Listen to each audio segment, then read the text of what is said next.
بسم الله الرحمن الرحيم. الحمد لله الذي أنزل على عبده الكتاب ولم يجعل له عوجا قيما لينذر بأسا شديدا من لدنه ويبشر المؤمنين الذين يعملون الصالحات أن لهم أجرا حسنا ماكثين فيه أبدا وينذر الذين قالوا اتخذ الله ولدا ما لهم به من علم ولا لآبائهم كبرت كلمة تخرج من أفواههم إن يقولون إلا كذبا فلعلك باخع نفسك على آثارهم إن لم يؤمنوا بهذا الحديث أسفا إنا جعلنا ما على الأرض زينة لها لنبلوهم أيهم أحسن عملا وإنا لجاعلون ما عليها صعيدا جرزا أم حسبت أن أصحاب الكهف والرقيم كانوا من آياتنا عجبا إذ أوى الفتية إلى الكهف فقالوا ربنا آتنا من لدنك رحمة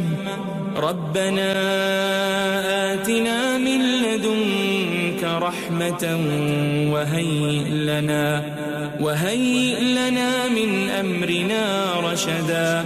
فضربنا على آذانهم في الكهف سنين عددا ثم بعثناهم لنعلم أي الحزبين أحصى لما لبثوا أمدا نحن نقص عليك نبأهم بالحق إنهم فتية آمنوا بربهم وزدناهم هدى وربطنا على قلوبهم إذ قاموا فقالوا ربنا رب السماوات والأرض لن ندعو من دونه إلها لقد قلنا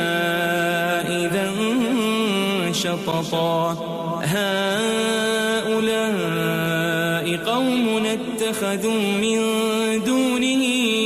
آلهة لولا يأتون عليهم بسلطان بين فمن أظلم ممن افترى على الله كذبا وإذ اعتزلتموهم وما يعبدون إلا الله فأووا إلى الكهف ينشر لكم ربكم من رحمته ويهيئ لكم من أمركم مرفقا وترى الشمس إذا طلعت تزاور عن كهفهم ذات اليمين وإذا غربت تقرضهم ذات الشمال وهم في فجوة منه ذلك من آيات الله من يهد الله فهو المهتد ومن يضلل فلن تجد له وليا مرشدا وتحسبهم أيقاظا وهم رقود ونقلبهم ذات اليمين وذات الشمال وكلبهم باسط ذراعيه بالوصيد لو اطلعت عليهم لوليت منهم فرارا ولملئت منهم رعبا وكذلك بعثناهم ليتساءلوا بينهم قال قائل منهم كم لبثتم قالوا لبثنا يوما أو بعض يوم قالوا ربكم أعلم بما لبثتم فابعثوا أحدكم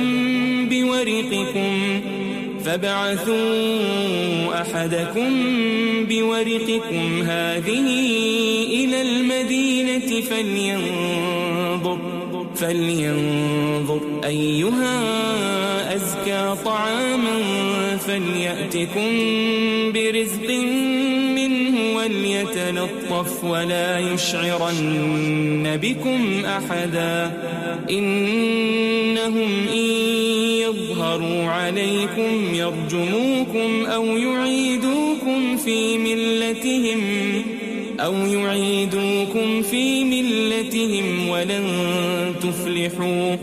ولن تفلحوا إذن أبدا وكذلك أعثرنا عليهم ليعلموا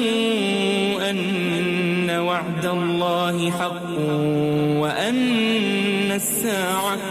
وأن الساعة لا ريب فيها إذ يتنازعون بينهم أمرهم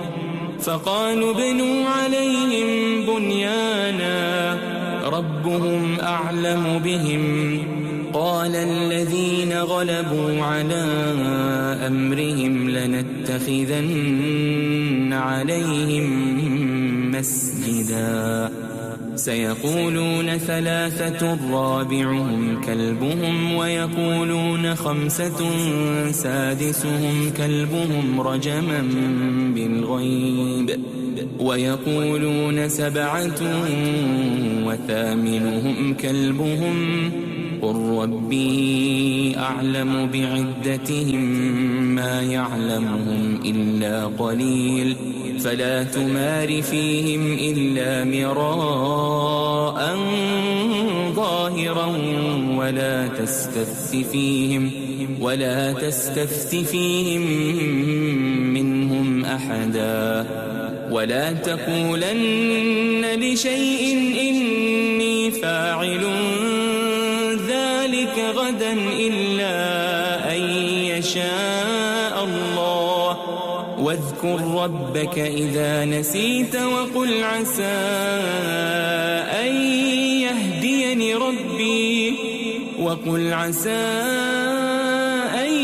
يهديني ربي لأقرب من هذا رشدا ولبثوا في كهفهم 300 سنين وازدادوا 9 قل الله أعلم بما لبثوا له غيب السماوات والأرض أبصر به وأسمع ما لهم من دونه من ولي ولا يشرك في حكمه أحدا واتل ما أوحي إليك من كتاب ربك لا مبدل لكلماته ولن تجد من دونه ملتحدا واصبر نفسك مع الذين يدعون ربهم بالغداة والعشي يريدون وجهه ولا تعد عيناك عنهم تريد زينة الحياة الدنيا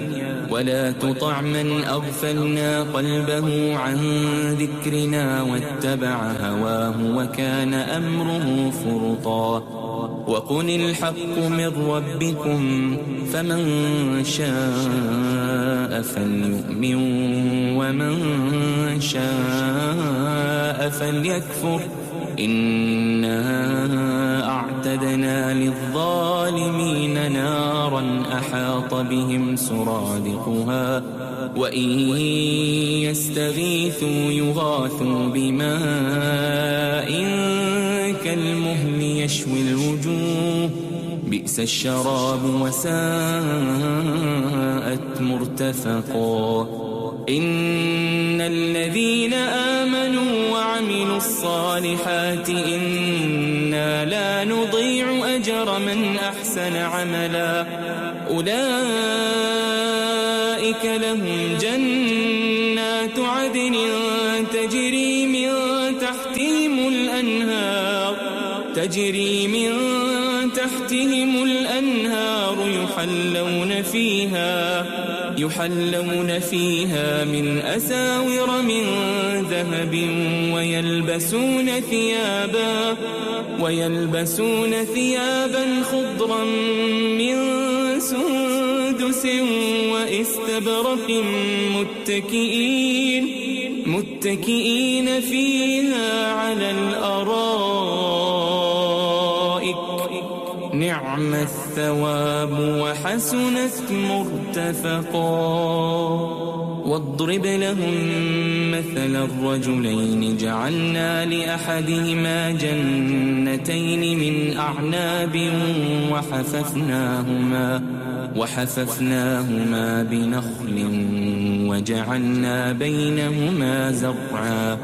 كلتا الجنتين آتت أكلها ولم تظلم منه شيئا وفجرنا خلالهما نهرا وكان له ثمر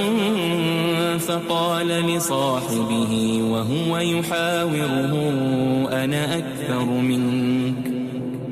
أكثر منك مالا وأعز نفرا ودخل جنته وهو ظالم لنفسه قال ما أظن أن تبيد هذه أبدا وما أظن الساعة قائمة ولئن رددت إلى ربي لأجدن خيرا منها منقلبا. قال له صاحبه وهو يحاوره أكفرت بالذي خلقك من تراب ثم من نطفة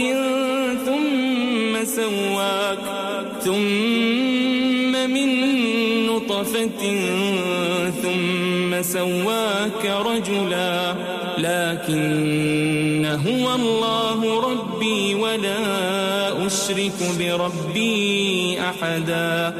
ولولا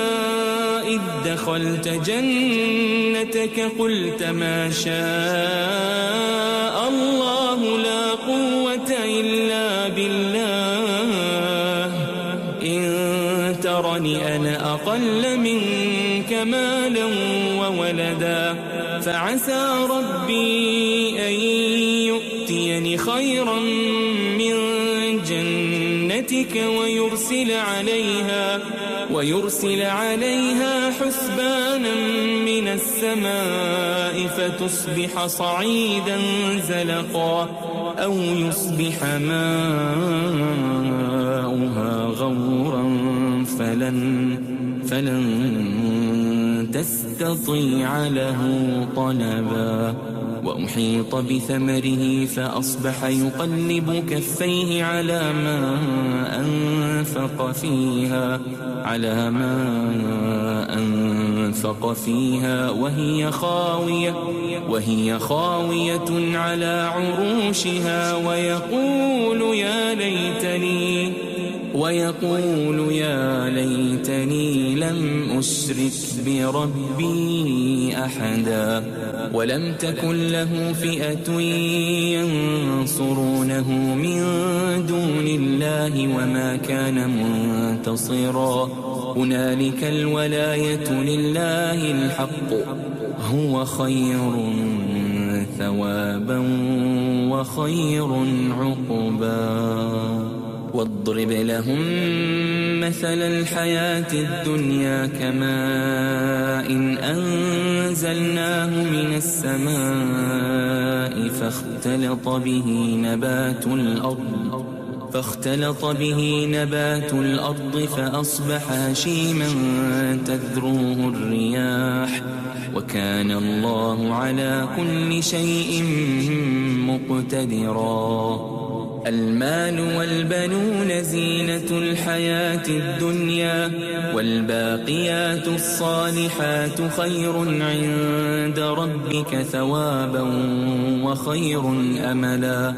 ويوم نسير الجبال وترى الأرض بارزة وحشرناهم فلم نغادر منهم أحدا وعرضوا على ربك صفا لقد جئتمونا كما خلقناكم أول مرة بل زعمتم أن لن نجعل لكم موعدا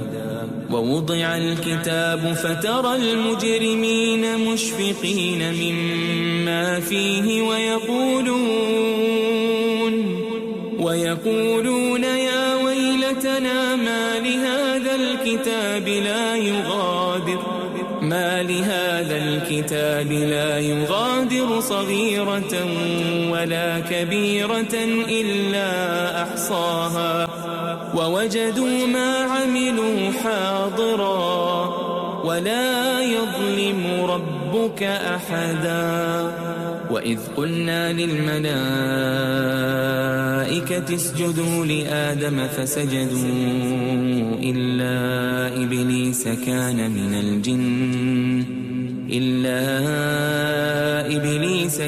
من الجن ففسق عن أمر ربه أفتتخذونه وذريته أولياء من دوني وهم لكم عدو بئس للظالمين بدلا ما أشهدتهم خلق السماوات والأرض ولا خلق أنفسهم وما كنت متخذ المضلين عضدا ويوم يقول نادوا شركائي الذين زعمتم فدعوهم فلم يستجيبوا لهم وجعلنا بينهم موبقا ورأى المجرمون النار فظنوا أنهم مواقعوها ولم يجدوا عنها مصرفا ولقد صرفنا في هذا القرآن للناس من كل مثل وكان الإنسان أكثر شيء جدلا وما منع الناس أن يؤمنوا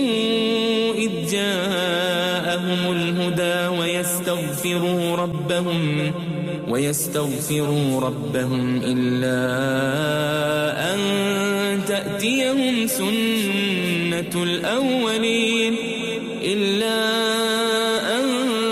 تأتيهم سنة الأولين أو يأتيهم العذاب قبلا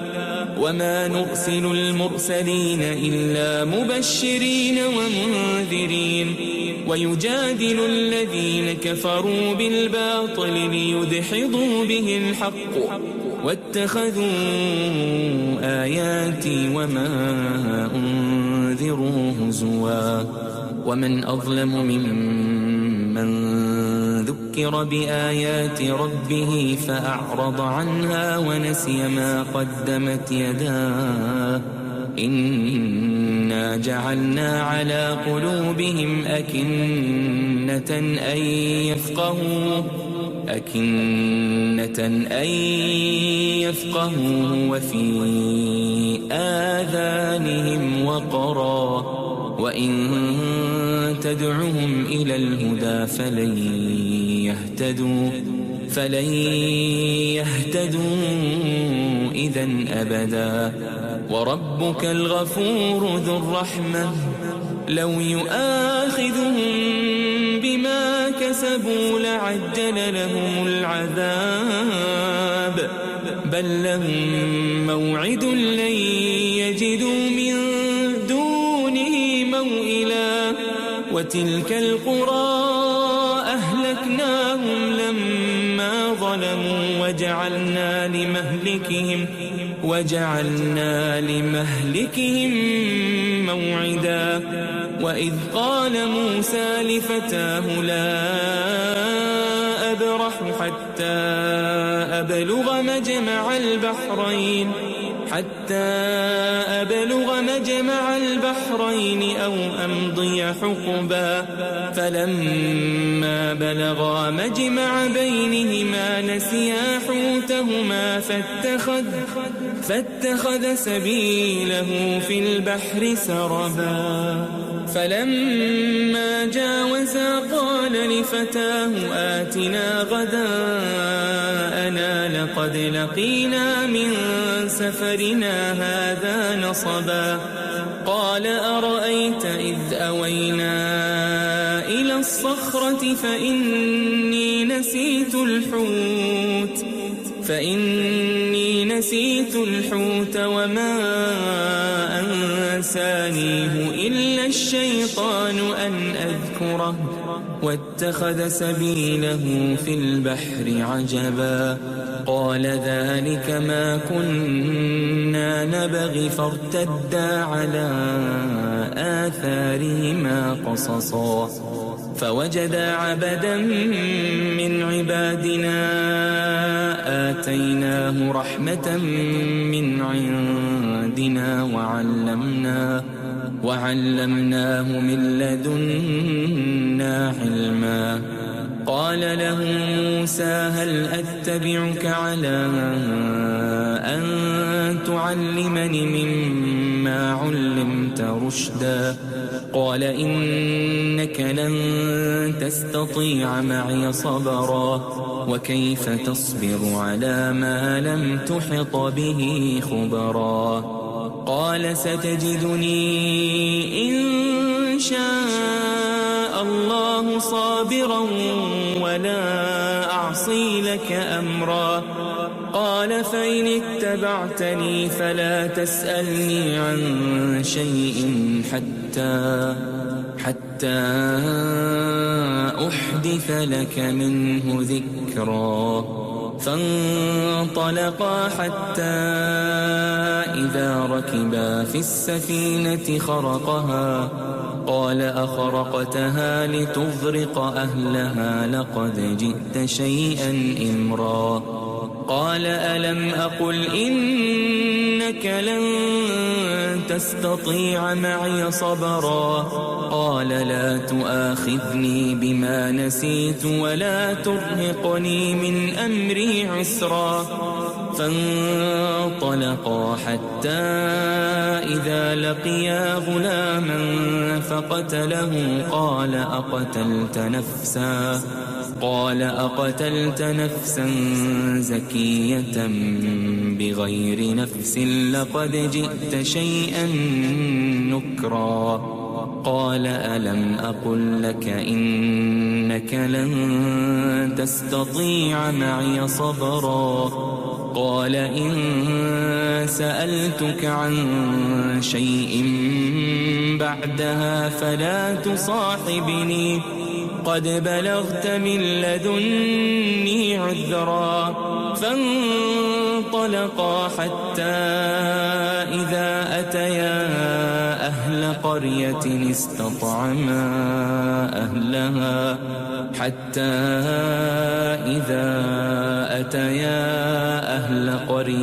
استطعما أهلها فأبوا أن يضيفوهما فوجدا فيها جدارا يريد أن ينقض فأقامه.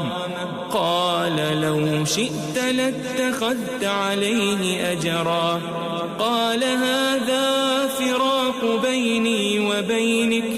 سأنبئك بتأويل ما لم تستطع عليه صبرا. أما السفينة فكانت لمساكين يعملون في البحر فأردت أن أعيبها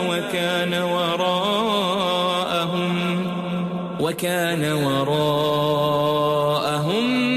ملك يأخذ كل سفينة غصبا وأما الغلام فكان أبواه مؤمنين فخشينا أن يرهقهما طغيانا وكفرا فأردنا أن يبدلهما ربهما خيرا منه زكاة وأقرب رحما وأما الجدار فكان لغلامين يتيمين في المدينة وكان تحته كنز لهما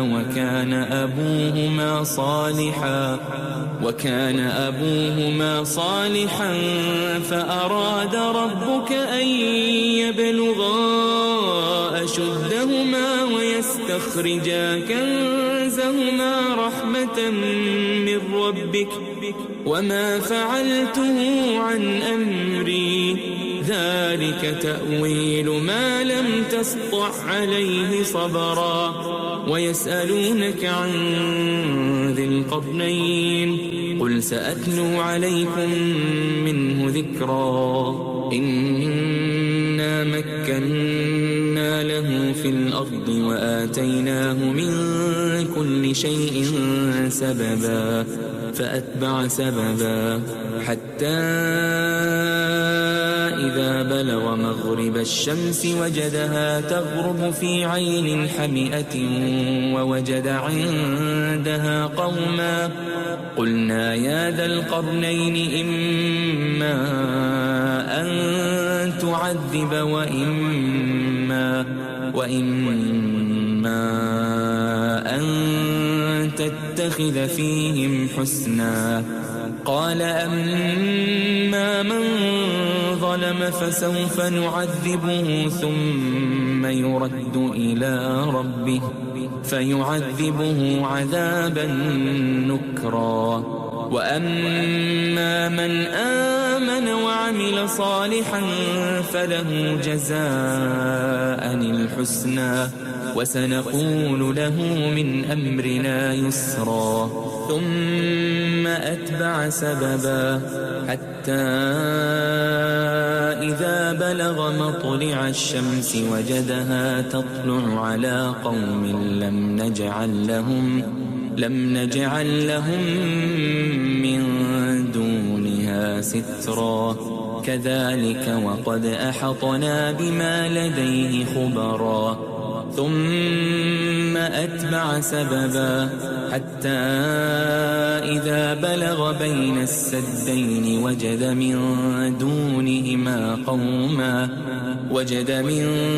دونهما قوما لا يكادون يفقهون قولا قالوا يا ذا القرنين إن يأجوج ومأجوج مفسدون في الأرض فهل نجعل لك خرجا على أن تجعل بيننا وبينهم سدا قال ما مكني فيه ربي خير فأعينوني بقوة أجعل بينكم وبينهم ردما آتوني زبر الحديد حتى إذا ساوى بين الصدفين قال انفخوا حتى إذا جعله نارا قال آتوني أفرغ عليه قطرا فما استطاعوا أن يظهروه وما استطاعوا له نقبا قال هذا رحمة من ربي فإذا جاء وعد ربي جعله دكاء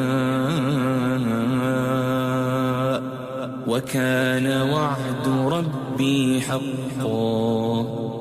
وتركنا بعضهم يومئذ يموج في بعض ونفخ في الصور فجمعناهم جمعا وعرضنا جهنم يومئذ للكافرين عرضا الذين كانت أعينهم في غطاء عن ذكري وكانوا لا يستطيعون سمعا أفحسب الذين كفروا أن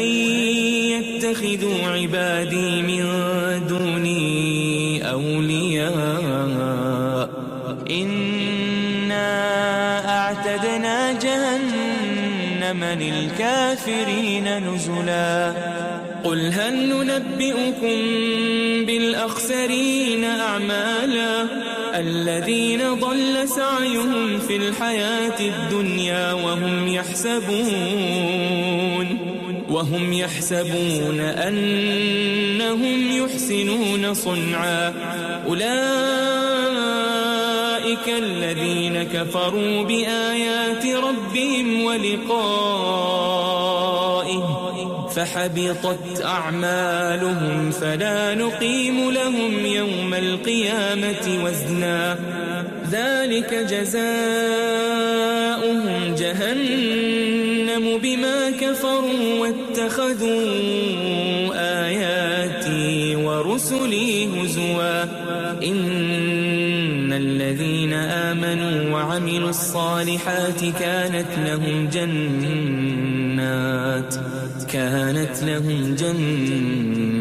الفردوس نزلا خالدين فيها لا يبغون عنها حولا قل لو كان البحر مدادا لكلمات ربي لنفد البحر قبل أن تنفد كلمات ربي ولو جئنا بمثله مددا قل إنما أنا بشر مثلكم يوحى إلي أنما إلهكم إله واحد فمن كان يرجو لقاء ربه فليعمل عملا صالحا ولا يشرك بعبادة ربه